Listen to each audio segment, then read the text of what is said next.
తెలంగాణ కంచి కొడకంచి ఆదినారాయణుడు స్వయంగా వెలిసిన పుణ్యక్షేత్రం ఇది. అదే కొడకంచిలోని శ్రీదేవి భూదేవి సమేత శ్రీ ఆదినారాయణ స్వామి దేవస్థానము. ఇంతకీ ఆలయం ఎన్ని వందల సంవత్సరాల క్రితం ఏర్పడింది? ఈ ఆలయ స్థల పురాణం, విశిష్టత, వివరాలేంటి తెలుసుకుందాం.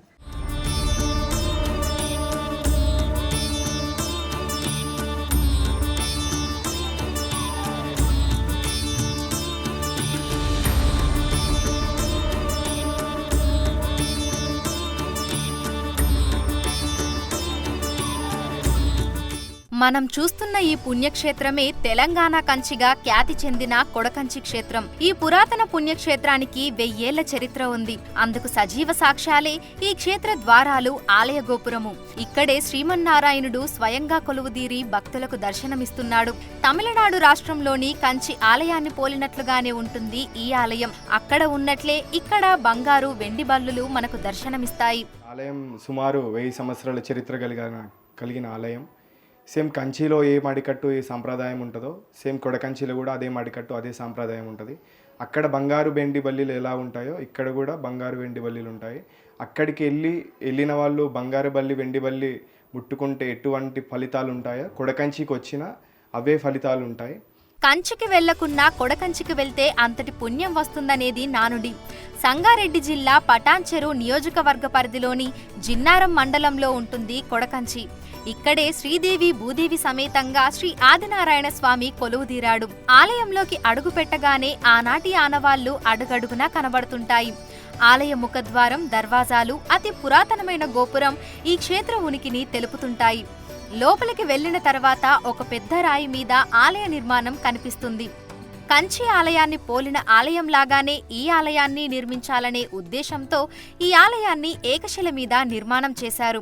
ఈ ఆలయంలోకి అడుగుపెట్టిన తర్వాత ఎడమ వైపున ముందుగా మనకు కోనేరు కనిపిస్తుంది. అక్కడి నుంచి బయటకు వచ్చి కొంచెం ముందుకు వెళితే ప్రశాంత వాతావరణంలో విశాల ప్రదేశంలో ఆలయం కనిపిస్తుంది. మెట్ల మార్గం ద్వారా పైకి వెళ్తే లోపల గర్భగుడిలో శ్రీదేవి భూదేవి సమేతంగా శ్రీమన్నారాయణుడు దర్శనమిస్తుంటాడు.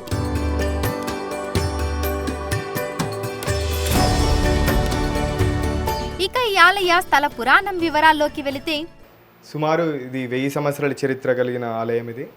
పూర్వం మా తాతగారికి అల్లాని రామాజీరావు గారికి స్వామివారు కళలోకి వచ్చి నేను మంబాపురం అడవిలో పుట్టలో వెలిశాను, నన్ను తీసుకొచ్చి పూజలు నిర్వహించమని చెప్పి ఆదేశించారు. ఆయన మొదటి రోజు చూసేటోరికి అరే స్వామివారు అట్లా నేను తలుచుకుంటోరికి వచ్చిండేమో అని చెప్పి అనుకున్నాడు. మళ్ళీ మరుసటి రోజు స్వామివారు మళ్ళీ కళలోకి వచ్చి ఆయనకి మళ్ళీ చెప్పారు, నేను మంబాపురం అడవిలో ఉన్నా, నన్ను తీసుకొచ్చి పూజలు నిర్వహించమని చెప్పి. అయితే అక్కడి మంబాపురం అడవికి వెళ్ళి చూసేటోరికి అక్కడ స్వామివారు కనిపించలేదు. మళ్ళీ స్వామివారిని తలుచుకొని ఆయన నిద్రించేటోరికి ఆయన కళలోకి వచ్చి స్వామివారు నేను మంబాపురం అడవిలోనే ఉన్నా, ఒక పుట్టలో వెలిసి ఉన్నా, మీరు తెల్లవారేలోకి మీకు గరుడ పక్షి మీ ఇంటి ముందు ఉంటుంది, అది వచ్చి నేనున్న స్థానానికి తీసుకొని వస్తుందని చెప్పి ఆదేశించారు. అలా ఆయన తెల్లవారి నిద్రలేచి చూసేసరికి ఇంటి మీద గరుడ పక్షి కనిపించిందట.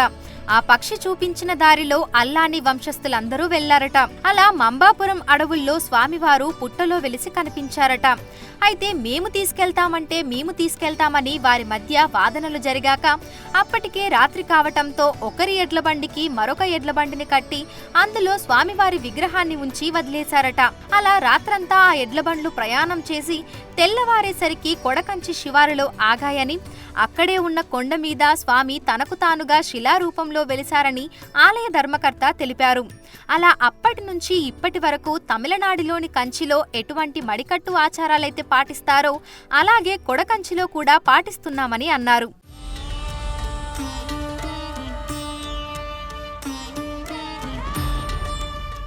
ఆలయ ప్రాంగణం కళ శోభాయమానంగా అపురూప శిల్పకళతో కనిపిస్తుంటుంది. ఈ దేవాలయంలో ప్రత్యేక ఆకర్షణ ఏకశిల మూర్తిగా నిర్మించబడిన గర్భగుడి. గర్భగుడికి ఎదురుగా నల్లరాతితో నిర్మించిన 12 ఆల్వాల సన్నిధిని ఏర్పాటు చేశారు. ఆలయంలో రావి చెట్టు, పగడ చెట్టు కలగలిసి కనిపిస్తుంటాయి. పూర్వం ఈ చెట్టుని కొట్టేయాలని భావించారట. అయితే ఆ సమయంలో స్వామివారు కలలో కనిపించి చెట్టు మీద ఆదిశేషువు ఉందని చెప్పగా ఆపేశారని ధర్మకర్త తెలిపారు. ఆ చెట్టుకు భక్తులు పూజలు చేస్తుంటారు.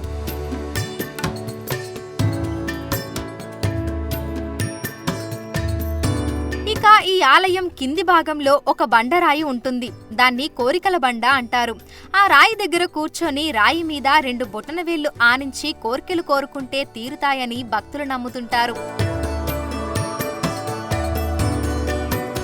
ఆదినారాయణ స్వామి ఆలయానికి ఎదురుగా రావి చెట్టు కింద శివాలయం ఆంజనేయ స్వామి దర్శనమిస్తారు.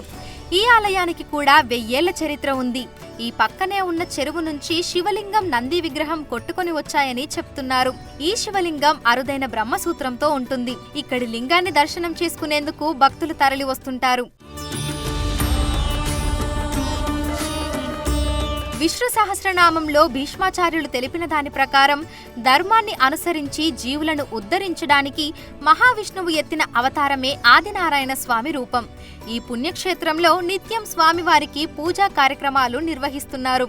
అలాగే ఈ ఆలయంలో మాఘమాసంలో 10 రోజుల పాటు అంగరంగ వైభవంగా బ్రహ్మోత్సవాలు, భీష్మ ఏకాదశి రోజు రథోత్సవం, వైశాఖ మాసంలో స్వామివారికి గరుడ సేవ, వైకుంఠ ఏకాదశి ఎంతో ఘనంగా నిర్వహిస్తుంటామని ఆలయ ధర్మకర్త తెలిపారు. అలాగే శుక్ర, శని, ఆదివారాలు ప్రత్యేక పూజలు, అర్చన కార్యక్రమాలు విశేషంగా జరుగుతుంటాయని అన్నారు. స్వామి దర్శనము, చుట్టుపక్కనంత సీనరీ అంతా చాలా బాగుంది. ఇక్కడికి వస్తే కూడా అనుకున్న కోరికలు నెరవేరుతాయని చెప్పారు. మేము చాలా రోజుల నుంచి ట్రై చేసాము రావాలని. స్వామి కృపతో ఇప్పుడు వచ్చామండి. మాకు ఇక్కడికి వచ్చిన తర్వాత అంతా చాలా బాగుంది. అందరు కూడా చూడాల్సిన ప్లేస్, పురాతన దేవాలయం కాబట్టి చాలా బాగుంటుంది. అనుకున్న కోరికలు బాగా నెరవేరుతాయి. మేము మళ్ళీ కూడా రావాలి అనుకుంటున్నాము.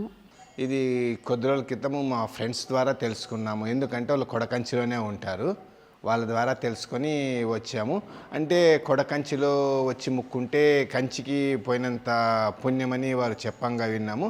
ఇక్కడ వచ్చిన తర్వాత ఇక్కడ వాతావరణం అంతా చూసిన తర్వాత అది నిజమే అనిపిస్తుంది. ఎందుకంటే నేను ఆల్రెడీ కంచి కూడా చూశాను. అక్కడ వాతావరణం, ఇక్కడ వాతావరణం, ఈ పల్లె వాతావరణము అక్కడికంటే పల్లె వాతావరణంలో ఉంది కాబట్టి ఇంకా బాగుంది. ఇటువంటి దేవాలయాలు చాలా ఉన్నాయి తెలంగాణలో. అటువంటివి కూడా దర్శించుకోవాలనుకుంటున్నాము. ఇక్కడ భక్తుల కోరికలు నెరవేరుతాయని ఒక నమ్మకము. దాని గురించి కూడా వచ్చాము. పేరు అనురాధ. నేను మా చెల్లి వాళ్ళ ఇంటికి వచ్చినాను. మా చెల్లి వాళ్ళ ఇంటికి వచ్చినప్పుడు వాళ్ళు కంచికి పోదామని చెప్పినారు. ఇక్కడ దేవాలయం చూసినాను. చాలా చాలా బాగుంది. చాలా దేవస్థానాలు నేను చూస్తూ ఉంటాను. ఇది ఒక రకమైన ప్రత్యేకతగా అనిపించింది మనసుకి. చాలా బాగుంది. ఇక్కడేమో అనుకున్న కోరికలు కూడా నెరవేరుతుంది అన్నారు. నేను 2 కోరికలు కోరుకున్నాను. ఆ దేవుని ఆశీస్సులతో మాకు ఆ కోరికలు నెరవేరితే మరీ రావాలని అనుకుంటూ ఉన్నాం. కోరిన భక్తులకు కొంగు బంగారంగా నిలుస్తోంది కొడకంచి. ఇక్కడికి వచ్చి స్వామివారిని దర్శనం చేసుకుని బాధలు చెప్పుకుంటే అవి తీరిపోతాయని, సమస్యలకు పరిష్కారాలు దొరుకుతాయని భక్తులు నమ్ముతున్నారు. సోమ, మంగళ, బుధ, గురువారాల్లో ఉదయం 7 గంటల నుంచి 11 గంటల వరకు, శుక్ర, శని, ఆదివారాల్లో మధ్యాహ్నం 1 గంట వరకు ఈ ఆలయం తెరిచి ఉంటుంది.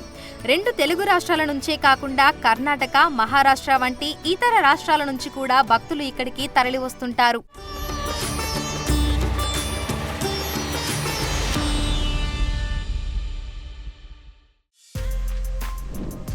For more videos like this, subscribe Big TV channel.